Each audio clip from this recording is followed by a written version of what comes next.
Welcome to another episode of the Futures League Roundup. I'm Ben Hayes.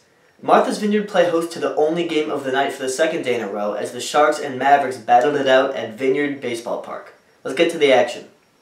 The 2-1 Sharks looked to bounce back from their first loss of the season as they took on the 1-2 Mavericks. Martha's Vineyard was hot early, putting up 7 runs in this one in the first few innings, thanks to the meat of their order as the Sharks' 3-4-5 hitters, Jacob Rhinesmith of Indian Hills, Grant Lamberton of Monmouth, and Alex Lewis of Longwood combined to go 9 for 11 with 5 RBIs, 3 runs, and 3 walks. Seacoast made things interesting as a bases-clearing triple by Cameron Crabb of South Florida made it a 2-run game. But UMass Dartmouth's Mac Curran shut the door in the 9th, keeping his season-long no-no alive and picking up the save. Sharks take this one, beating Seacoast 7-5. With that win, the Sharks are now tied for first place in the East with Nashua, as the two teams are sitting at 3-1. That gives them a 2-game edge over Seacoast and Brockton, who are currently tied for third place with 1-3 records, with the sole remaining winless team, the North Shore Navigators, sitting a game behind them at 0-3. Over in the West, the Blues still sit perfect at 4-0 in the season. The back-to-back defending champ Worcester Bravehearts are now a game and a half behind them at 2-1, holding a half-game lead over Pittsfield and Torrington, who are even at 2-2. The Dirt Dogs bring up the rear at 1-3, leaving them 3 games behind Bristol. Now time for the player and pitcher of the night, brought to you by On Deck Sports, the official sponsor of the Futures League. The On Deck Sports player of the night goes to Jacob Rhinesmith of Indian Hills, as the Sharks' 3-hitter went 3 for 3 on the night and walked twice, while driving in 2 and scoring 3 times.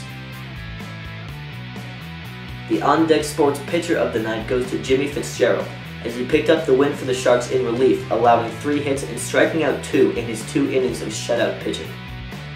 With the week concluding, the On Deck Sports Player of the Week for the first week of the season has been awarded to Alex Lewis of Longwood University. Lewis has led the Sharks to an early 3-1 record and a share of first place in the East, while batting .643 with 1 homer and 3 runs batted in over the first week of the season. The On Deck Sports Pitcher of the Week for the first week has been awarded to Mitchell Powers of Southern New Hampshire. Powers was made 1 start and 1 relief appearance, totaling 9 innings, while still yet to allow a run this season. Powers leads the league in strikeouts with 11 Ks in his 2 appearances, while only conceding 4 hits. Powers led the Mavericks to their only win of the season thus far. Today, all 10 teams are in action as several games are already underway. The Worcester Bravehearts have a commanding lead over the Suns in Pittsfield as the two head to the top of the 9th, with Worcester leading 6-2. Nashua looks to hold on against the Dirt Dogs as the Silver Knights lead at home 4-3 in the bottom of the 8th. David Moyer and the 1-3 Brockton Ross will get things started shortly as they host the winless Navigators. First pitch is set for 4:05. The 3-1 Sharks head to Seacoast for a rematch against the 1-3 Mavericks, with Dalton Rice expected to take the hill for the Sharks. First pitch is at 6:35.